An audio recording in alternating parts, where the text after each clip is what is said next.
আমার সাথে আজকে ফাতিহা আছে এবং ফাতিহার IELTS এ স্পিকিং এর স্কোর হচ্ছে 9 out of 9। This is insanely good, it's a perfect score. আর আমরা কিন্তু স্টুডেন্টসদের থেকে অনেক ফ্রিকোয়েন্টলি শুনতে পাই যে আপু কিভাবে আমরা IELTS speaking A 9 out of 9 পেতে পারি। Well, it's time to find out. আজকে ফাতিহা আমাদের সাথেই আছে এবং আমরা ফাতিহারও একটা IELTS স্পিকিং টেস্ট কন্ডাক্ট করব এবং আপনারাও শিখতে পারবেন কিভাবে আসলে IELTS speaking A 9 out of 9 পাওয়া যায়। Let's start. This is the speaking test of the International English Language Testing System taking place on Monday, the 16th of November at the 10-Minute School English Center. Center number EC16910. The candidate is Ms. Faatiha Aayat. The candidate number is 092541. The examiner is Munzereen Shahid and the examiner number is 53719. What is your full name, please? My full name is Faatiha Aayat. And what may I call you? You can just call me Faatiha. Could I please see your identification, please, Faatiha? Here you are. Thank you. All right. Now, in this initial part, I'd like to ask you some questions about yourself. What hobbies do you enjoy the most? So there are a lot of hobbies that I enjoy, but the hobby that I enjoy the most is reading books. I mostly like to read mystery, thriller, psychological thrillers, books like these. And I think when I read books, I get to delve into that world, in that realm, and I enjoy reading books during my free time. All right. How did you develop an interest in these hobbies?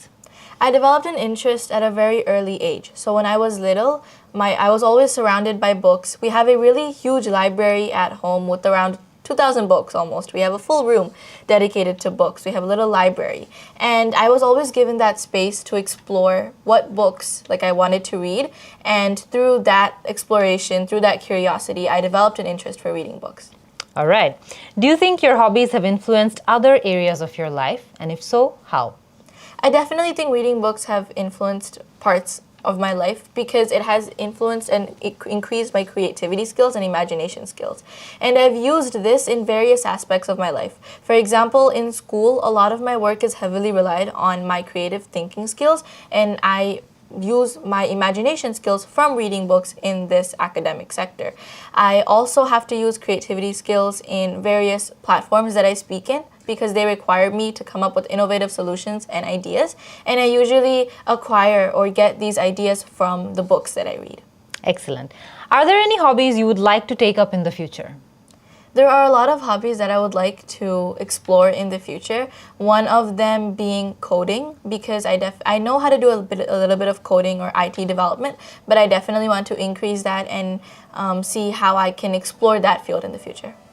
All right. এরই মধ্যে আমাদের first পার্টটা কিন্তু শেষ হয়ে গিয়েছে এবং আমরা দেখেছি যে আমাদেরকে বরাবরের মতোই IELTS স্পিকিং এর ফার্স্ট পার্টে কি ধরনের কোয়েশ্চেন্স করে, এমন টপিকের উপর যেগুলো আমাদের ডেইলি লাইফের সাথে সাধারণত কিছু না কিছু কোনো না কোনোভাবে রিলেটেড হয়। সো এখানেও আমরা দেখেছি যে আমরা ফাতিহাকে প্রশ্ন করেছি তার হবিজ নিয়ে এবং তার ওভারঅল অ্যান্সার্সগুলো কিন্তু খুবই ফ্লুয়েন্ট ছিল। আমরা দেখেছি যে সে তার অ্যান্সার্সে কিন্তু ওভারঅল একটা খুব হেলদি ব্যালেন্স রেখেছে সিম্পল সেন্টেন্সেস, কমপ্লেক্স সেন্টেন্সেসের মধ্যে, এবং এটা আপনাদেরও মাথায় রাখতে হবে যখন আপনারাও এক্সাম্পল দিবেন বা উত্তর দিবেন, আপনাদের যাতে সেন্টেন্সেসগুলো একই ধরনের সেন্টেন্স না হয়। কমপ্লেক্স সেন্টেন্সেস ইউজ করবেন, কম্পাউন্ড সেন্টেন্সেস ইউজ করবেন, ব্যালেন্স করার চেষ্টা করবেন। আমরা দেখেছি যে ফাতিহার ওভারঅল ভোক্যাবুলারি ইউজেজ অনেক ভালো ছিল, যেমন আমরা দু একটা জায়গায় খেয়াল করেছি সে খুব ভালো ওয়ার্ডস ইউজ করেছে। যেমন একটা জায়গায় ও বলেছিল ডেলভ ইনটু, যখন আমরা কোনো কিছুকে একটু ডিপলি এক্সপ্লোর করতে চাই বা কোনো কিছু নিয়ে একটু ডিপলি কাজ করতে চাই, আমরা বলে থাকি যে আমরা ডেলভ ইনটু করছি। So I am delving into this new hobbies, খুব ভালো ওয়ার্ড ছিল। আমরা আরেকটা জায়গায় দেখেছি যে সে রেলম শব্দটা ইউজ করেছে।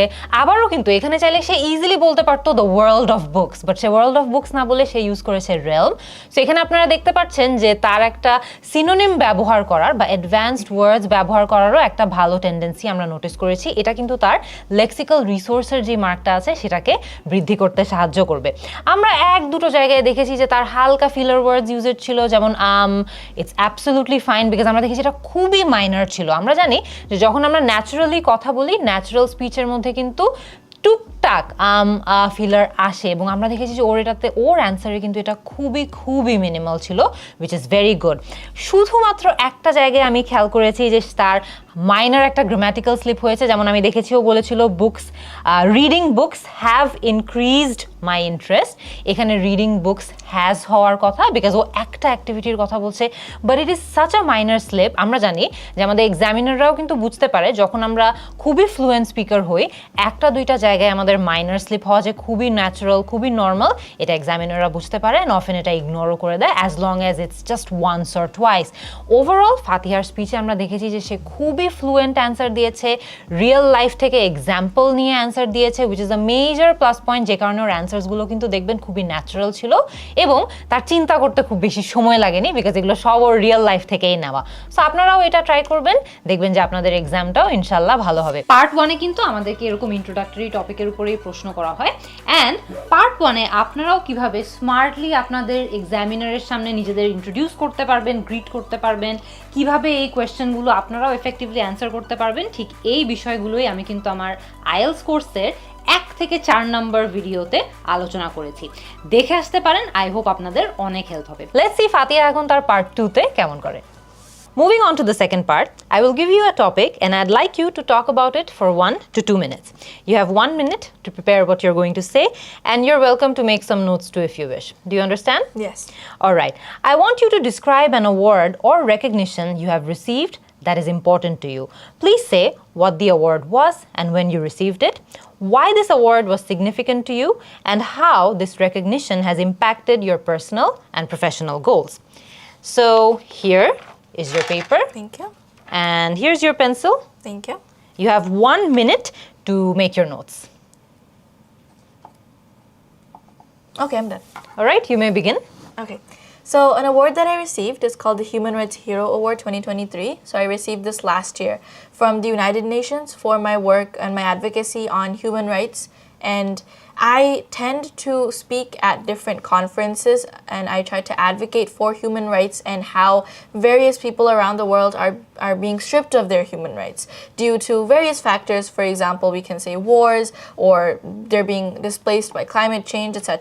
Because of these reasons, their human rights are being stripped, and so I try to advocate about this issue at various conferences.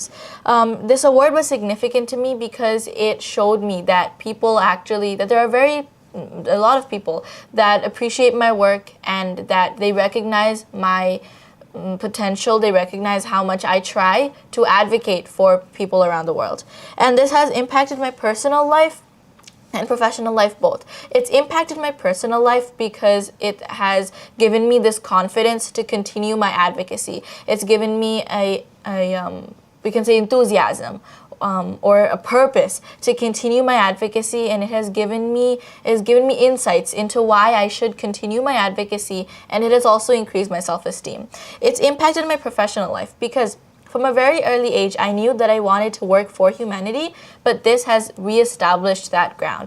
It's given me a solid foundation and given me a purpose of why I should work for human rights. This award has also shown me that because of my work for human rights and because of my advocacy, I have been recognized, and so it's kind of given me that reason to keep on going, keep my advocacy going. So I definitely believe this award has impacted both my personal and professional life. And yeah, that's how overall this award was significant to me. Alright, এরই মধ্যে কিন্তু আমাদের part 2টাও শেষ হয়ে গিয়েছে এবং আমরা জানি যে পার্ট 2-তে আমাদেরকে একটা টপিক দেওয়া হয় এবং ওই টপিকের উপর আমাদেরকে টানা 2 মিনিট কথা বলতে হয় উইথাউট এনি ইন্টারাপশন। পার্ট 2-তে আপনাদেরও মাথায় রাখতে হবে, আমি ফাতিহার অ্যান্সারে তো যাচ্ছি, বাট আপনাদেরও মাথায় রাখতে হবে যে যতগুলো পয়েন্টার থাকে সবগুলো পয়েন্টার নিয়ে কিন্তু আমাদের ইলাবোরেটলি কথা বলতে হয়, কোনো পয়েন্টার কিন্তু মিস করা যায় না। সো আমাদের সাধারণত কিউ কার্ড দেওয়া হয়, কিউ কার্ডে একটা টপিক থাকে, টপিকের নিচে কয়েকটা পয়েন্টার থাকে, সব কিছু নিয়ে কথা বলতে হয়।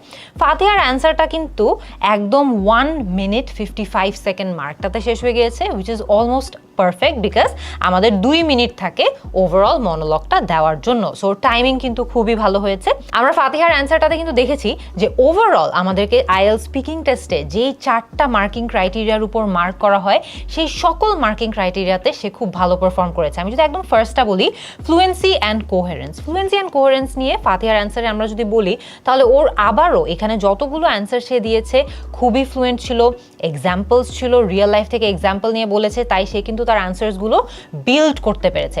আপনারা দেখেছেন যে ওর প্রত্যেকটা সেন্টেন্স কিন্তু একটা আরেকটার সাথে কানেক্টেডও ছিল, কোনো সেন্টেন্স কিন্তু আইসোলেটেড ছিল না যে একটা সেন্টেন্স বললো তারপরের সেন্টেন্সের সাথে তার আগের সেন্টেন্সের কোনো কানেকশন নেই। এখানেই কিন্তু ফ্লুয়েন্সিতে মানুষজন মার খায় বিকজ ওদের সেন্টেন্সেসগুলো ডিসকানেক্টেড শোনায়, সেন্টেন্সেসগুলো একটা আরেকটাকে সাপোর্ট করে না। সো ফ্লুয়েন্সি অ্যান্ড কোহেরেন্সে শি ডিড ভেরি ওয়েল। এবার যদি আসি লেক্সিক্যাল রিসোর্সেও কিন্তু ফাতিহা খুব ভালো মার্ক পাবে বিকজ আমরা তার ওভারঅল ভোক্যাবুলারি ইউজেজে দেখেছি সে ভালো কিছু ইডিওম্যাটিক ল্যাঙ্গুয়েজ ইউজ করেছে, ভালো ওয়ার্ডস ইউজ করেছে। যেমন একটা জায়গায় আমরা দেখেছি ও ইউজ করেছিল স্ট্রিপড অফ দেয়ার রাইটস। আপনাদের কি মনে হয় না যে এই জায়গাটাতে ও কিন্তু ইজিলি অন্য সিম্পল যে কোনো ওয়ার্ড ইউজ করে বলতে পারতো যে তাদের রাইটস তাদের থেকে সরিয়ে ফেলা হয়েছে বা তাদের রাইটস থেকে তাদেরকে বঞ্চিত করা হয়েছে, কিন্তু সে কিন্তু এখানে একটা খুব সুন্দর ইডিওম্যাটিক ল্যাঙ্গুয়েজ ইউজ করেছে, ফ্রেজাল ভার্ব ইউজ করেছে, বলেছে স্ট্রিপড অফ, এই অর্থটাই প্রকাশ করার জন্য। So good usage of words there. তারপর আমরা দেখেছি যে ও আরও কিছু অ্যাডভান্সড ওয়ার্ডস ইউজ করেছে যেমন ডিসপ্লেসড, যেমন অ্যাডভোকেট বা অ্যাডভোকেসি। তারপরে আমরা দেখেছি ও কিন্তু ওর নিজের পোটেনশিয়ালটা মিন করার জন্য কিছু ভালো ওয়ার্ডস ইউজ করেছে। রিএস্টাবলিশড, আমরা আবারও আরেকটা ওয়ার্ডের খুব ভালো একটা ওয়ার্ডের ইউজেজ দেখেছি। ওভারঅল লেক্সিক্যাল রিসোর্সেও কিন্তু তার মার্ক ভালো থাকবে। আমরা জানি যে আমাদেরকে গ্রামাটিক্যাল রেঞ্জ অ্যান্ড অ্যাকুরেসির উপরেও মার্ক দেওয়া হয় এবং এই পার্ট 2তে এসেই কিন্তু দেখা যায় টানা আপনারা যখন কথা বলেন তখন কিন্তু আপনাদের গ্রামাটিক্যাল মানে উইকনেসের যে এরিয়াগুলো আছে সেগুলো আরও বেশি ধরা পড়ে because you are talking at a stretch. কিন্তু এখানেও আমরা দেখেছি যে গ্রামাটিক্যাল রেঞ্জ অ্যান্ড অ্যাকুরেসিতে overall Fatiha did very well. আমরা এই পার্টে তার মধ্যে কোনো রকম গ্রামাটিক্যাল মিস্টেকস নোটিস করিনি। And last but not the least, প্রোনাউন্সিয়েশনের উপর মার্ক থাকে স্পিকিংয়ে। প্রোনাউন্সিয়েশনে ফাতিহা ওয়াজ ফ্ললেস। আমরা দেখতে পেরেছি যে তার ওভারঅল যে ওয়ার্ড ইউজেজ ছিল, তার যে প্রোনাউন্সিয়েশন ছিল, দে ওয়ার নিয়ার পারফেক্ট এবং almost as good as a native speaker. এখানে নেটিভ স্পিকার লেভেলই বলা যেতে পারে, আসলে অলমোস্ট বলার কোনো মানে হয় না। তারপরে আমরা যদি আগাই ওভারঅল পার্ট 2তে আমরা জানি যে আমাদের সবগুলো পয়েন্টার কভার করতে হয়। ফাতিহা কিন্তু তার সবগুলো বুলেট পয়েন্টস কভার করেছে। কিউ কার্ডে যতগুলো পয়েন্টার ছিল সবগুলো পয়েন্টার সে কিন্তু কভার করেছে এবং তার আনসারটার একটা প্রপার বিগিনিং ছিল, মাঝখানে যেই সাপোর্টিং ডিটেলসগুলো প্রয়োজন হয় সেগুলো ছিল এবং প্রপার একটা ক্লোজিং ছিল which is also very important. And এবারও আমরা দেখেছি যে সে একদম পারফেক্ট টাইমিংয়ে শেষ করেছে which is very important. So I hope যে আপনারাও বুঝতে পেরেছেন যে ওভারঅল পার্ট 2তে ভালো করার জন্য আপনাদের কি করতে হবে। Fatiha did very well in this segment. Let's see আমাদের লাস্ট যেই সেগমেন্টটা আছে পার্ট 3, সেখানে ফাতিহা কেমন করে। Alright, you've just told me about an award that was important to you. Now let's broaden our discussion a bit with some general questions related to this topic. We'll delve into the importance of global platforms and advocacy. So, first of all, in what ways can hobbies and extracurricular activities contribute to professional success? Okay, so I believe that in many ways, hobbies and extracurricular activities can contribute to both academic and professional success. I'll give an example. Let's say someone is really interested in art. That is their hobby, right? And if they take up a profession in art, let's say they become an artist, then that is a way of blending and incorporating their hobbies and their passions into professional success. At the same time, we know that it's your experience that builds up your professional life or the interest that you have in your professional life. So let's say someone takes up a extracurricular such as sports. I have a lot of friends that are really interested in football and as part of their extracurriculars, they play football. So in the future, they might consider taking up a profession of playing football or such sports like this. So hobbies and extracurricular activities can actually influence your future and what profession you want to take up. It can also influence your experience in that profession. So if you have prior experience to a certain field, it can elevate or increase the performance that you have in that certain profession or in that career. All right. How do you think recognition in one's personal life can impact their confidence in pursuing larger goals? It definitely is important to recognize one person's achievements and accomplishments and give them that confidence and boost to continue their work or whatever they're doing. But at the same time, it is important that that person remembers their values and their roots. Because if someone has too much self-confidence, then they might get derailed or they might not be in the certain or stick to the certain or a correct path. So it's important that you remember your values and your roots and you remember the foundation that has built you and through the constant reminder of these values and roots, a person can become very successful in their future and stick to the right path at the same time. So it is important to have confidence, but overconfidence is never good. Excellent. Do you believe awards and achievements always reflect a person's true abilities? Why or why not? I don't think awards or accomplishments reflect a person's true abilities, because there are a lot of people in this world, for example, that have done a lot of good things. They've contributed to society in many ways. However, because they're not vocal about it, because they haven't correctly expressed that in, let's say, social media or in their community, they're not getting that recognition. Right, so because they're not getting that recognition, they're not like getting these awards either. So even though they have contributed to society in many ways, they're not getting this recognition. There are a lot of people, on the other hand, that haven't really contributed that much. But due to certain factors, such as we can say wealth or status, they're being overestimated or over-recognized and overappreciated. And because of this, they might get a lot of awards and recognition, but they haven't really contributed to society in many ways. There are a lot of people, again, who have contributed to society, but they have also gotten like the amount of recognition that they deserve, right? So there are a lot of people in this world that it really depends on how much vocal they are about their advocacy. So the amount of awards or recognitions doesn't really reflect a person's true identity or true capabilities. Okay. How can young people balance pursuing hobbies with academic or career responsibilities? Like I said, I think it is important to blend your hobbies and your personal, professional goals. Like I said, like I gave an example of an artist. If you're interested in art, pursue a career in art, become an artist. If you're interested in gaming, then make a game or develop a game. Or what I'm trying to say is blend your hobbies or your passions with whatever you want to do in the future or whatever your career is, because then you will truly be able to enjoy your work, enjoy the work that you're doing, and at the same time you'll be able to bring your hobbies. So you have a perfect balance. You're not giving up your hobbies for any work that you're doing, rather you're blending your hobbies with your work time and making that experience very fruitful and having a lot of enjoyment. All right. What role does self-reflection play in improving oneself after receiving recognition or feedback? I think it is important to incorporate the feedback that you receive in your work, because if you incorporate that feedback, you'll be able to elevate your experience, elevate your performance, and through that incorporation, you'll also be able to make progress. So it is important to also reflect on that feedback, reflect on the recognition, and also think about how your morals and ethics align with these. Because like I mentioned in the previous questions, it is important to constantly remind yourself of your values and roots. So constantly thinking about these morals and ethics instilled in you is also a type of self-reflection, I guess, and incorporating that along with the feedback can help someone to elevate or increase their potential, and make their progress much more better. Alright, এর মধ্যে কিন্তু আমাদের last part অর্থাৎ part 3টাও শেষ হয়ে গিয়েছে। Part 3তে আমরা ফাতিহাকে তার পার্সোনাল অ্যাচিভমেন্টস, গ্রোথ নিয়ে কিছু প্রশ্ন করেছি, এবং পার্ট 3তে আমরা জানি আমাদেরকে সাধারণত পার্ট 2 এর সাথে কোনো না কোনোভাবে থিম্যাটিক্যালি লিঙ্কড কিছু টপিক্সের উপর প্রশ্ন করে থাকে। সো এখানেও ঠিক তাই হয়েছে। আমরা জানি যে পার্ট 3তে আমাদেরকে যেই সকল প্রশ্ন করা হবে সেগুলো আমাদেরকে একটু অ্যাট লেন্থ উত্তর করতে হবে, অর্থাৎ পার্ট 1এও কিন্তু আমরা সিমিলার টাইপের কোয়েশ্চেনসই পাই, আর একটু ইজিয়ার প্রশ্ন পাই, কিন্তু পার্ট 1এ আমাদেরকে বলা থাকে যে আমাদের আনসার্সগুলো যাতে 2-3 সেন্টেন্স 4 সেন্টেন্সের বেশি না হয়। পার্ট 3তে আবার কিন্তু এই লিমিটেশনটা থাকে না। পার্ট 3তে we are free to elaborate. In fact আমাদেরকে এনকারেজ করা হয় আমাদের আনসার্সগুলো যাতে আমরা একটু লেন্দি ওয়েতে, অ্যাজ ইফ আপনি বিদেশে গেলে যখন খুব ডিপ আলোচনায় থাকবেন আপনার আশেপাশের মানুষজনের সাথে, ওই সময় আপনি কিভাবে এঙ্গেজ করেন, আপনি কি আপনার আইডিয়াসগুলো বিল্ড করতে পারেন নাকি, আপনি কি সোশ্যাল সেটিংয়ে প্রপারলি কমিউনিকেট করতে পারেন নাকি, ডিসকাশনস করতে পারেন নাকি, চিন্তা করে দেখেন ঠিক ওই সিচুয়েশনে আপনার যেভাবে কথা বলতে হয় এই পার্ট 3তেও কিন্তু আপনার সেভাবেই কথা বলতে হয়। এই পার্টটা কিন্তু ওই জিনিসটাই অ্যাসেস করে যে আপনি বিদেশে গিয়ে সোশ্যাল সেটিংয়ে কীভাবে actually at length deep discussions করবেন বা ওভারঅল সোশ্যাল ডিসকাশনস কিভাবে করবেন। আচ্ছা, সো এখানেও আমরা দেখেছি যে ওভারঅল আমাদেরকে স্পিকিংয়ে যেই 4টা ক্রাইটেরিয়াতে মার্ক করা হয় সেই সকল ক্রাইটেরিয়াতেই ফাতিহা কিন্তু খুব ভালো, খুব স্টেলার পারফরমেন্স দিয়েছে। আমরা একদম ফার্স্টের দিকে যদি যাই, আমরা ওভারঅল তার আনসার্সে দেখেছি যে সে খুব ভালো লিঙ্কিং ওয়ার্ডস ইউজ করেছে।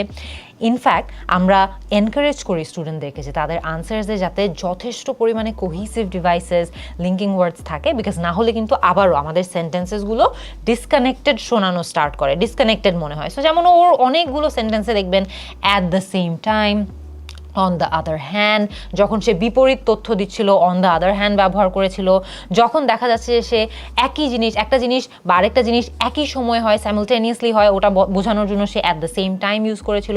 ওভারঅল তার আনসারগুলোতে তার সেন্টেন্সগুলো কিন্তু খুব কানেক্টেড ছিল। So that's a very good plus point.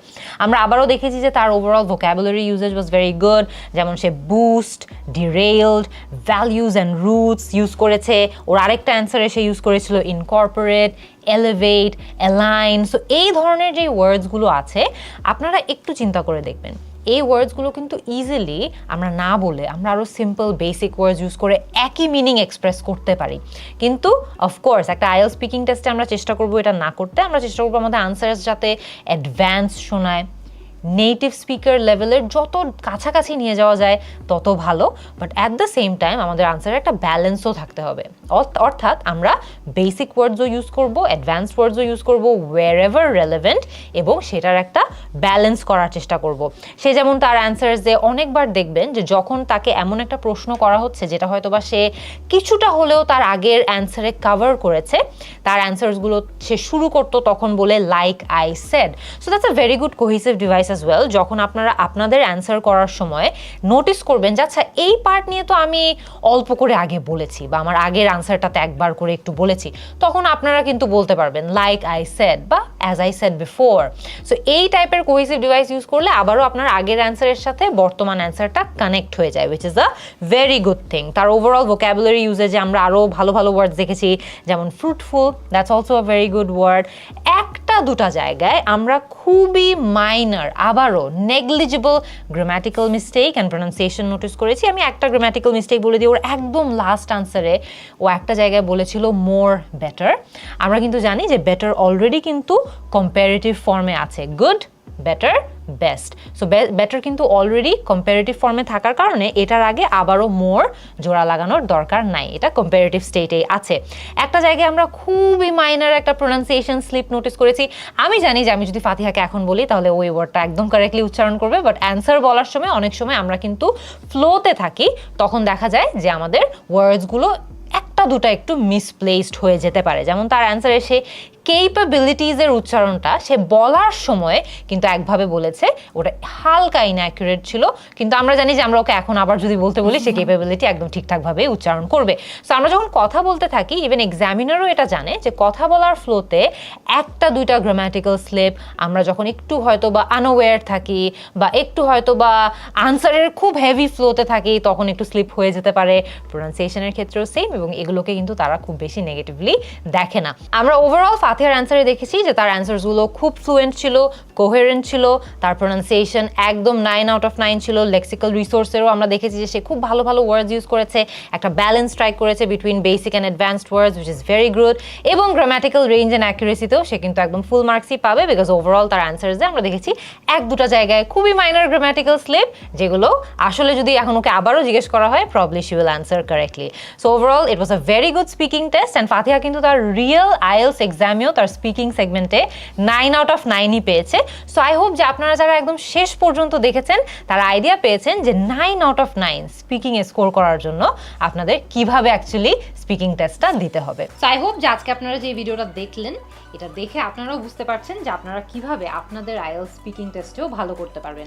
আইএলসে ভালো করতে হলে কিন্তু শুধুমাত্র স্পিকিংয়েই না, রিডিং, রাইটিং, লিসনিং সবগুলো সেকশনেই আপনাদের ইকুয়ালি ভালো করতে হবে এবং এই সকল বিষয়ে এই সকল সেগমেন্টগুলোতে আপনারা কিভাবে প্রপার টিপস অ্যান্ড টেকনিক্স ব্যবহার করে ভালো করতে পারেন সেই বিষয়ে কিন্তু আমি আমার আইএলস কোর্সে আলোচনা করেছি। আই জেনুইনলি বিলিভ এগুলো আপনাদের অনেক বেশি হেল্প করবে। আপনারা যারা আজকের স্পিকিং টেস্টটা দেখে ইন্সপায়ার্ড হয়েছেন যে আপনারাও এখন স্পিকিং প্র্যাকটিস করতে চান, আইএলস স্পিকিংয়ে খুব ভালো করতে চান, আপনাদের জন্য একটি রিসোর্স তৈরি করেছি যেখানে এই রকম আরও অনেকগুলো প্রশ্ন আছে এবং সেই প্রশ্নগুলো দেখে আপনারা প্র্যাকটিস করতে পারবেন। এই যে প্রশ্নটা আছে আমরা একটা পিডিএফ আকারে আপনাদেরকে দিয়ে দিতে চাই, এই কমন কোয়েশ্চেন্সগুলো। আপনারা যদি এই রিসোর্সটা নিতে চান বা এই রিসোর্সটা ডাউনলোড করে নিতে চান তাহলে নিচে একটি লিঙ্ক দেওয়া আছে একটি ফর্মের, এটা পূরণ করে ফেলেন আর এই রিসোর্সটা আপনাদের কাছে পৌঁছে যাবে। আপনাদের স্পিকিংয়ের জার্নি, স্পিকিং প্র্যাকটিসের জার্নি আজকে থেকেই শুরু করতে পারবেন। আপনারা যদি আমার আইএলস কোর্স সম্পর্কে আরও ডিটেলসে জানতে চান তাহলে ক্লিক করুন এখানে। আর আইএলস নিয়ে আমি যে সকল ফ্রি ভিডিওগুলো তৈরি করে থাকি সেগুলো যদি আপনারা দেখতে চান তাহলে ক্লিক করুন এখানে। অ্যান্ড অফকোর্স আপনাদের যদি এর বাহিরেও আর যে কোনো প্রশ্ন থাকুক না কেন, যে কোনো জিজ্ঞাসা থাকুক না কেন, আপনারা যে কোনো সময় কল করতে পারেন 16910 এই নম্বরে।